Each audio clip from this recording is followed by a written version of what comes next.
everybody. Welcome back to Conversations, the show where we have conversations about the things that I don't think we're having enough conversations about. And I'm super excited. This is our second episode this week. So you guys get an awesome doubleheader this week. And today we're talking about one of my favorite things to talk about, which is authenticity. And specifically, we're talking about authenticity in business today because there's a lot of shall we say, a lot of reasons why historically a lot of us haven't showed up authentically in business, whether that's in a career working for someone else or creating our own business. I know a lot, unfortunately, probably too many entrepreneurs who have created businesses based on not who they are and their own authenticity. And then it's very hard to continue with that. It's hard to scale and all of these things. So we're going to be talking all things authentic business today. And just like every other conversation, you see me and you see the lovely Josephine here with me too today. This is not just a conversation for the two of us. This is a conversation for all of us. And so if you are joining us live, please say hello in the comments and please share your thoughts, your perspectives, your experience, your questions. All of us can learn from each other, but we can't do that if you don't share your perspective. So please share your perspective. We would love to hear it. So let's learn a little bit more about my special guest today, Josephine, who is joining me for this awesome conversation about authenticity in business. So Josephine, can you tell us a little bit more about you and why you were so excited to participate in this conversation?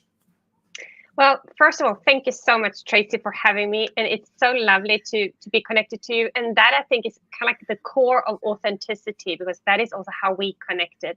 But let me just quickly give everyone who's watching a little bit of an introduction to who I am. It's actually almost to the day 3 years ago that I quit my corporate job. I had been in financial services for 20 years. And I had actually suppressed my true self, I would say, for 30 years.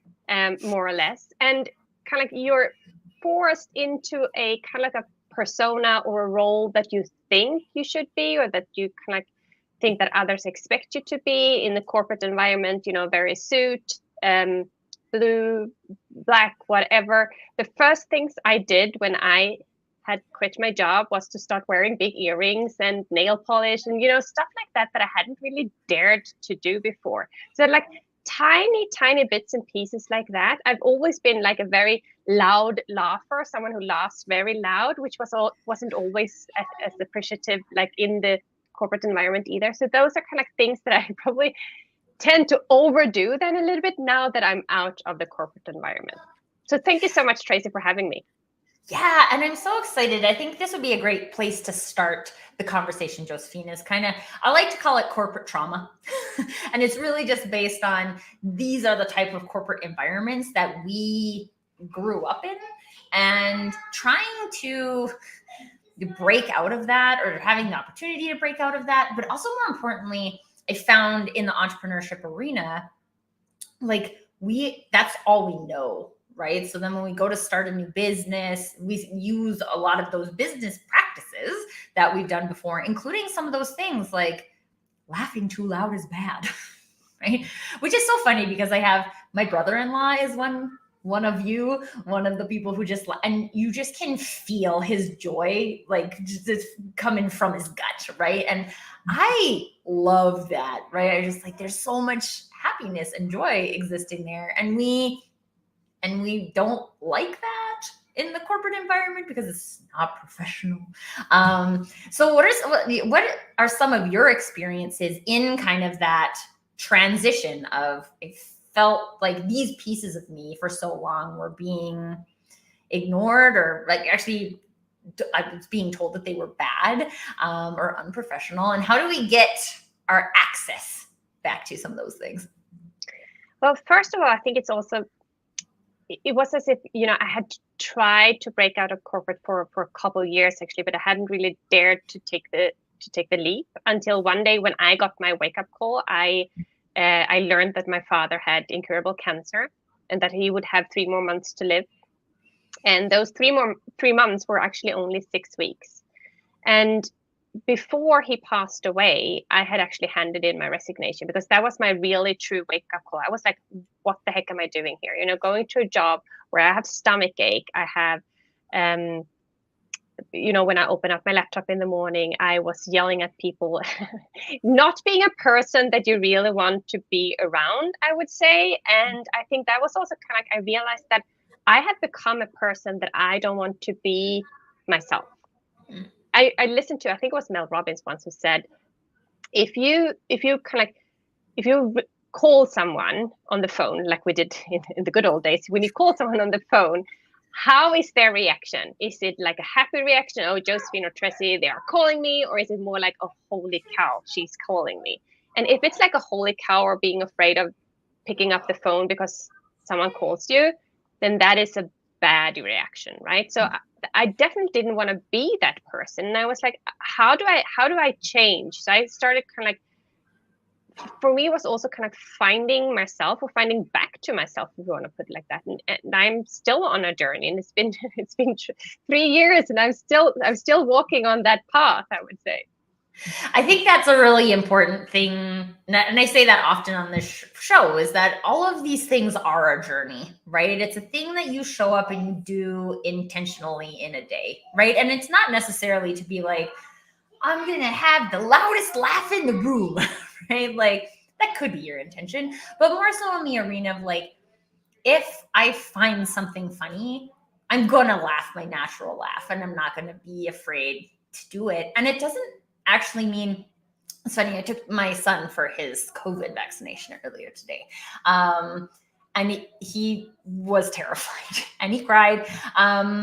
And we were in the car, and he was fine after, of course, but we were in the car, and I was thinking about it. It's like, he was so brave, and he was only brave because he was afraid, right? If you don't have fear, then you don't have to be brave, right? And I think even when you talk about that moment where you realize, like, your wake up call, right? Like, this is not, I can't do this anymore. It takes a level of bravery to prioritize that over all of the habit and, quite honestly, the societal narrative about what it looks like to be successful in a working environment. Yeah. And this about being brave, that was actually one of my first lead words. I was like, becoming brave again. Because as you said, when we were kids, we were climbing the highest tree, or we were doing things that we weren't afraid of. And then when we become older, we become probably more, no, we can't do that, or we can't do this, or, we think that this is expected of us. So we kind of take a step back. But this, I was never, I actually recently realized I was never afraid of change. Never. If it's something that's not working, I change, or I kind of move position. This is also not the first time that I quit my job without having the next one lined up. This was actually, I think, the third time that I just quit my job. But this was the first time that I actually did it just for me, just for myself, to take that next level. Not because we moved countries or those were actually the two reasons before that we moved countries. And I was like, okay, fine. Yeah, I'll quit my job. And then we moved back to Sweden or back to Switzerland, right? And this was the very first time that I did it for myself. And it did take guts to do that, because there are a lot of fears around there. Mm-hmm. But I also realized then that I was in a coaching training, and there was this, our mentor asked whether anyone would sit in front of all the others and be coached in front of the others. And I was like, I would never, ever do that. And there was this young woman next to me, and she raised her hand immediately, and she said she would do that. And I was like, oh my God, that is so brave. She's so brave. But this was in Sweden, and I live and work in Switzerland. I speak Swiss German, I speak English. And she told me that you are so brave that you can do this, that you can just switch language like that. I would love to be able to be like you are. And I think that is so important to remember, that something that is comes really easy for me might be difficult for you, and the other way around. Mm-hmm. I think this is, oh my gosh, for one thing, I'm totally that person who would be the fast volunteer. Like, I've become one of those too now, because now I'm not afraid anymore. But there was like, oh my God, sit in front of like 20 others and pour your heart out. No. It's so funny. When I was in my Dale Carnegie training, I always volunteered to go first. But my rationale was that, like, if someone else goes first, I'm going to compare what I was going to say to what they said. And if I go first, then everybody just has to compare themselves to me. I don't have to compare myself to anybody. It's funny how different people process information. Like, that isn't, to me, it's not brave, because I'm doing it for the specific purpose that actually helps me avoid fear. So this is the really interesting thing. And I want to go back to something you said, Josephine, about how this was the first time you quit just for you. And I think that this is one of the limiting things in the conversation around authenticity, because authenticity is about doing things that are right for you. And a lot of us have been taught from a very young age that that's selfish, right? That we're not supposed to be selfish. And it's also, like, it's interesting for me to watch. I have a 4-year-old son. So he's in this time frame where he's trying to transition from really gets whatever he wants to now he's going to school and there's just not a thing, right? So what are some of the things, one, is that something that you experienced, this kind of like sense of that's selfish? And if so, and even if not, what are some of the things that we can include in the conversation to help people move through that feeling? Yeah. First, I didn't tell my mom that I had quit my job.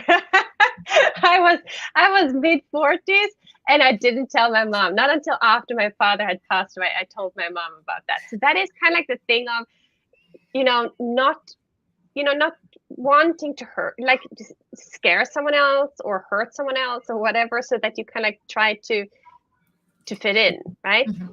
And the second piece was, it actually, this whole thing about doing something for myself started in small steps. Not like I handed in my resignation. That was the very first thing. It actually started with me taking a girls' weekend with 2 of my best friends. We went to Mallorca with 70 other women, where we were on a girls' weekend. And I just went there to be with my friends. But it turned out to be one of these weekends where we do like Dream, Dare, Do workshop. And it was this workshop, and I had to turn around and talk to a complete stranger. I wouldn't recognize her today, right? But we had to tell that person, if anything was possible, what would you do then? So I turned around to this stranger and I said, then I would become a writer. And she said, okay, so why don't you do that? Because that was also the instruction. We should ask her, why don't you do that? And I was like, yeah, you come up with all of these very good reasons why I wouldn't do that. I had to have, a training. I would have to have this and that and that. And then she said, okay, so do that. And I think that was also the first time that I told my friends about this dream that I had. So, and this was in September, October 2018. And then time goes on as it does. I didn't really take any action. And then one of these friends, she wrote to me and she said, I've heard about a writer's course and I think you should go on it. And I was like, yeah, but isn't that really, do you think I should really go? And she said, do it, So I booked that writer's course, or something happened at work. And then I decided to go on that writer's course. I was like, screw them, more or less. I'll go to this writer's course. And then I booked that trip to the writer's course. And that was the first time. I also have 2 kids. My oldest is 15 and my youngest is 10. And that was the first time in probably like 13, 14 years that I did something just for me. Not for the kids, not for us as a family, just for me. Except that girls' weekend, but that was also together with my friends, right? But I just went on this trip or this writer's course all alone. Mm-hmm. And that was also such an experience to, coming from, a banking environment where everyone were like, or I thought like we all had a little bit the same dreams, the same figures, etc. But at this writer's course, I got exposed to so many other people, other industries. There was an actress. There was a guy who had a horrible, horrible accident when he was 25. He had kind of completely burnt, and he was there. And like other people who were there, and we all had a little bit the same dreams and the same fears. And I think that, you start kind of opening a door, like a little bit, and then. So this was then in May, June, something 2019, and kind of like all these thoughts then started to creep in. And then I learned about my father's diagnosis, and I had also started to talk with friends about, becoming an entrepreneur, but we hadn't really dared to test the idea or anything. And I learned about my father's diagnosis, and I was like, what am I doing? Why am I wasting my time on something that I don't really want to do in the first place? Counting the days until my retirement, I still had 20 years to go. If you like, so I was like, but it's like, I think it's like you have to be open for change, and my opening had happened, little by little by little, if you think about it. Mm-hmm. I think this is true. And I also think that there, like, to go back to the bravery, like there's a level of I don't know if I call it bravery, but like you just have to choose you, right? And so this is funny. I had for years and years, I was like, I'm going to take the day off on my birthday, right? It's my birthday. It happens, it's one day a year, right? Like nothing's going to blow up in one day, and I'm going to take the day off on my birthday. And I never did it. Even the first couple of years I was an entrepreneur, I didn't do it because there's a lot of scarcity mindset you have to start off to deal with when you're a new entrepreneur, right? Like, oh crap, I'm really used to this salary and now I got to like fill my own boots and I don't know how to do that. And so this past year I took the day off on my birthday and I went for coffee with my sister in the morning. And then I went for sushi with one of my really good friends. And then I went to see my baby niece. And then I went for a pedicure. And then I went and got my free Starbucks day. And so it was just like, it was just a day that was all about me. One day. It's just like, if it's your birthday, right? Make the day about you. And we made pizzas. One of my favorite activities to do as a family is make our own pizzas. So we made our own pizzas for dinner. And it was just like such a wonderful day. And it was because I decided to give myself the day, right? And it was because I decided that I was worth having a day to myself. And I do a lot of work, right? Especially like lots of people do lots of work, but working moms in particular do a lot of work, right? And to take that time for yourself, even if you can't take that time every day, right? But those are those little things that you can start to practice so you can work your way up to this job. When I quit my corporate job, the thought that went through my head was, if I stay here one more day, I'm insane. Like I realized that every single day I was there was a bad use of my day. And so I'm like, how many days am I going to keep making that decision? That's then knowingly making a bad decision now. I'm not about knowingly making bad decisions. So I need to go and do something else. One of the things I'd also like to include in the conversation, Josephine, and you hinted to it in terms of the like kind of evolution, is this concept of like authenticity for a person isn't consistent throughout our life, right? So what is authentic for us when we're 4 is different than what's authentic for us when we're 15, is different than what's authentic for us when we're 25 and 45 and so on. And so as you have, if you look back on your journey to date and you look at what was authentic for you at each of those stages in your life, I just love to hear how that has evolved over time. I think I know exactly when it changed too. When I changed my dreams and paths, what I thought was possible, and I was 14, and that was when my parents got a divorce. And I was like, my grandma told me, I don't think she even thought about what she was telling me, but she said, "Now you need to look after your mom." When I was 14. My mom is the strongest person on earth, even though I didn't dare to tell her that I quit my job. But she's like, she definitely doesn't need any taking care of. But that was kind of probably a little bit, the seed that was planted. I need to make my mom proud. I need to make my mom proud. Mm-hmm. So these were kind of I knew exactly. So I think that is when I stopped being the dreamer. And I was always a doer, but that was really when I started to become the doer, to do the kind of the right thing, not thinking that, because already then I read like everything that you could just, that I could just grab my hands on. I loved being in the library, for example. And but then the thought was planted, and to be honest, we didn't have any YouTube or Google or anything at that time. So it was what we knew was a little bit like the surroundings that we had. And my mom worked as an accountant, so that is kind of like the path that I took, the same path. And then when I was there as an accountant, and I realized that I as a woman, because it was a very small company, I was one woman out of 20 total 20 employees. And I earned, I think, maybe a third, because I was doing the salaries too. So I knew that I earned 1/3 of what my male colleagues earned. And I was like, this needs to change. And I am the only one who can change this. So that is when I started to study, and I took one step, and then I took another step. But I kind of got into this whole career path, and climbing the path of, the career path. And I remember once I kind of was moved into this leadership track, and I was thinking, I don't really want this. But you're also a little bit flattered that they think that, oh yeah, she's a fantastic leader, she should be here. And it was this training, then, was many years ago, and I remember it was someone who said, or I took with me, I always have to stay true to myself. I always have to stay true to myself.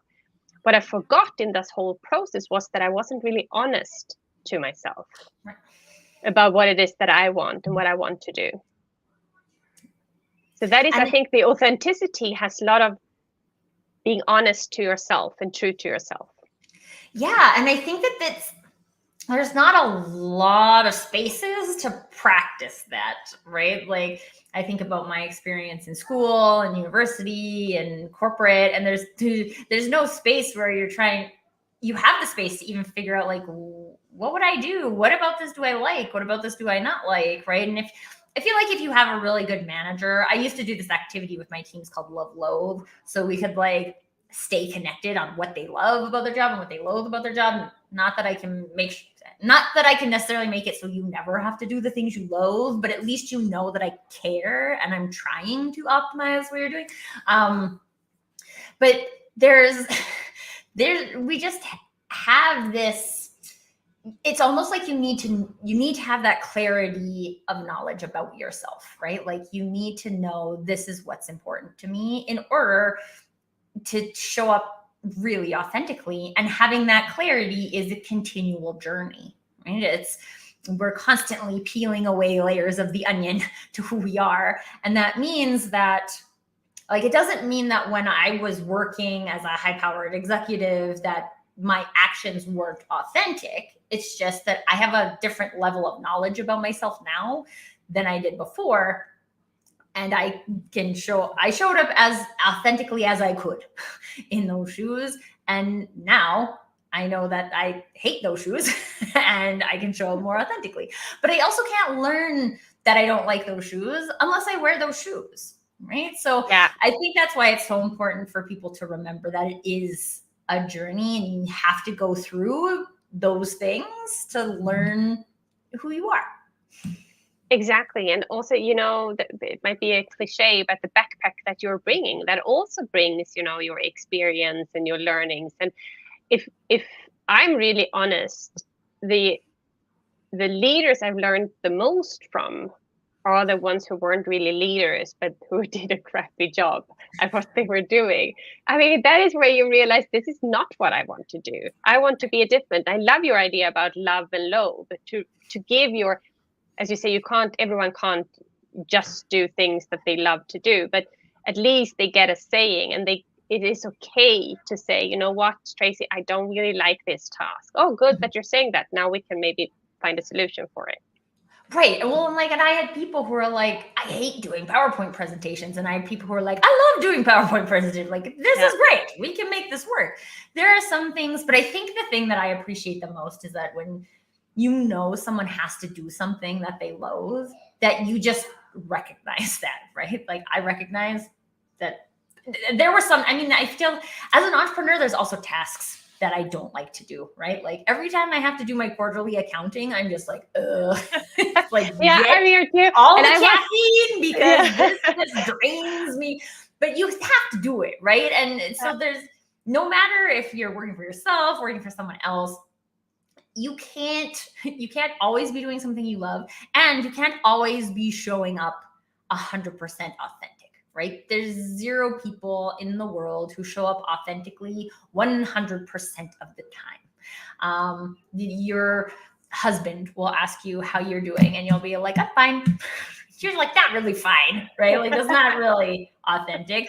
Your kid will ask you a question, and you're like, I really don't want to answer that. So you give them some nonsense answer, right? Like, this is life, right? So when we're talking about authenticity, and specifically authenticity in business, there's zero way to get to 100%. So measuring yourself on how close you're getting to 100, like you can, like, I like to measure my KPI, my personal KPI is how authentic did I feel like I was today? And so I can always have that intention of being authentic, but it's not about getting to 100% because it's not actually possible. And I think that's specifically important to think about in business, because it doesn't mean that, let's say you have a client who is they have a very strict dress code, right? Well, if you go there, you're probably going to match their dress code. That doesn't necessarily mean you have to change who you are, but you might look a little bit different than you'd show up with the big earrings, right? Like, it's just, I guess it's kind of like knowing what's authentic and being able to separate other people's expectations from knowing what is right for you. I definitely agree. Yeah. Awesome. Josephine, I feel like we could talk about this forever, but it's very late where you are. So we're going to wrap up a little bit early today. But Josephine, so we have some people joining us. We have a lot of people who are going to watch this on a replay.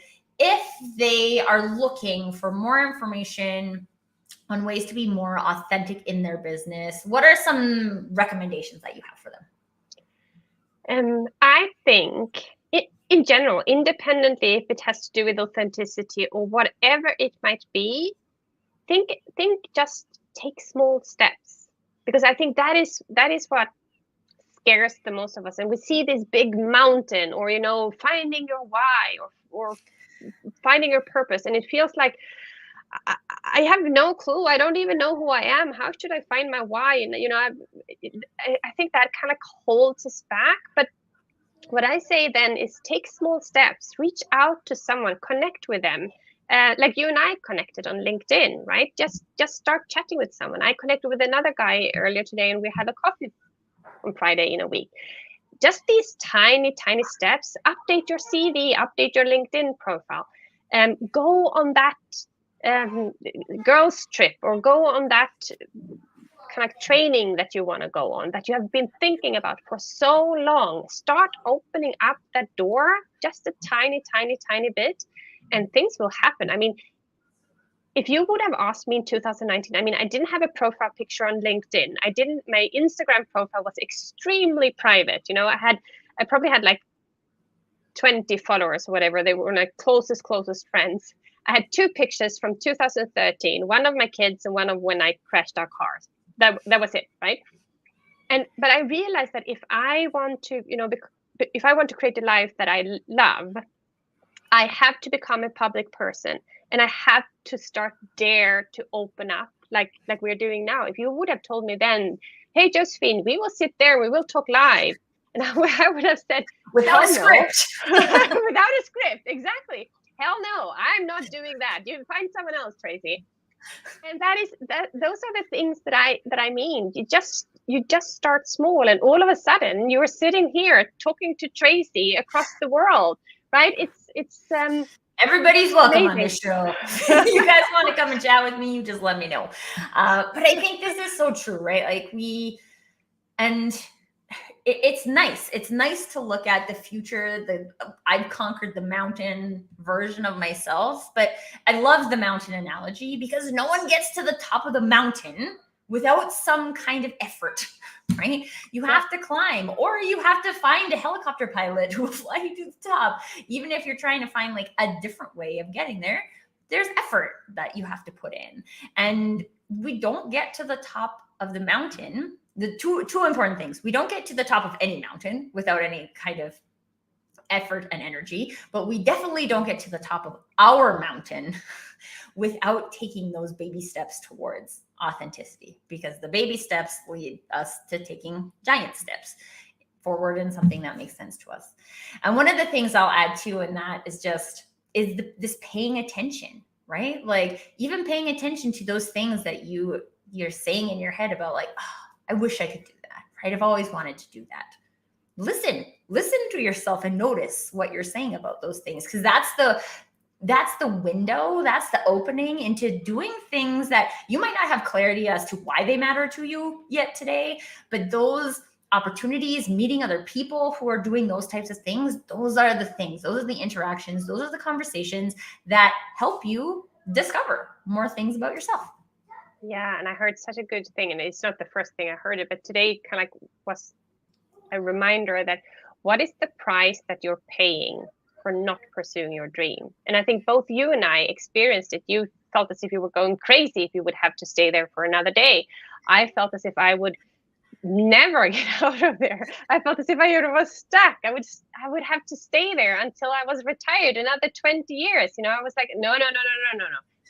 I'm not doing that. And I'm not talking, about the monetary amount here necessarily, but the emotional cost of who are you if you stay and if you don't change.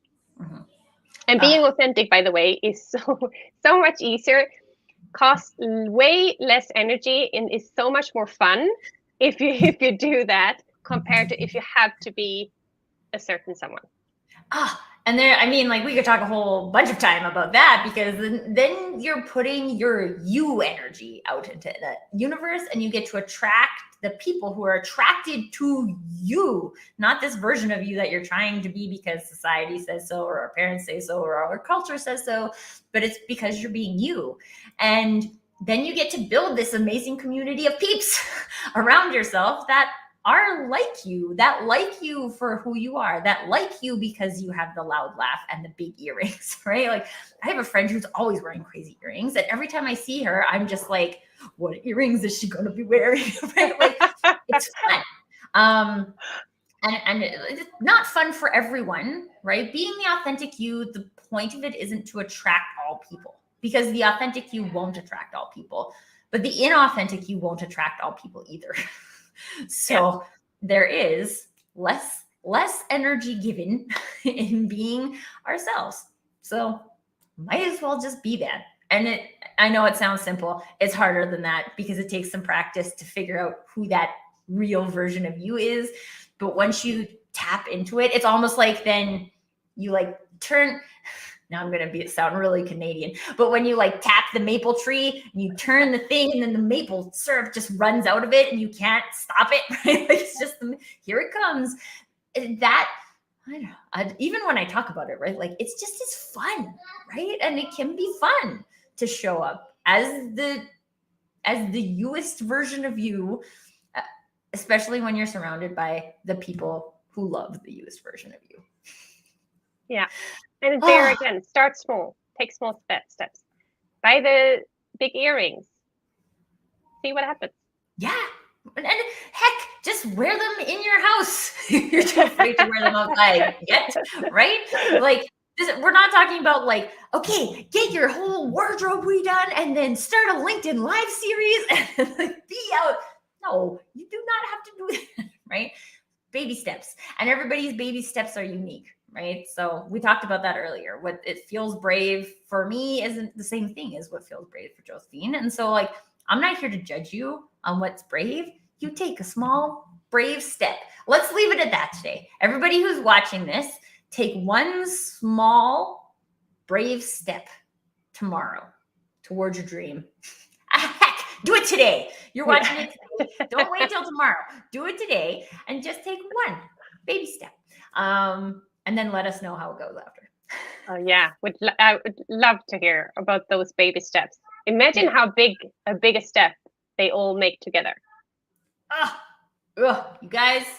And this is the thing too, right? This is why I believe in the power of conversation, is I don't know how many of you are sitting behind the scenes here watching the replay and watching live and not having commented, but there's very minimally 5 of us right now between the 2 of us and the people who are in the chat, right? Even if the 5 of us started stepping together towards a direction, like, whoo, you guys, we got this. So I encourage you, connect with your peeps, right? Connect with me, connect with Josephine, connect with the other peeps who are in the chat, right? Connect with each other, and let's hold each other accountable for making baby steps and what's authentic for us. Any last thoughts from you today, Josephine? No, I think you summarized it very, very good, Tracy. And don't wait. Definitely don't wait until tomorrow. Do it today, because you're only as brave as you get today when you do that very first thing. Yeah. And you'll be braver tomorrow when you do that first thing.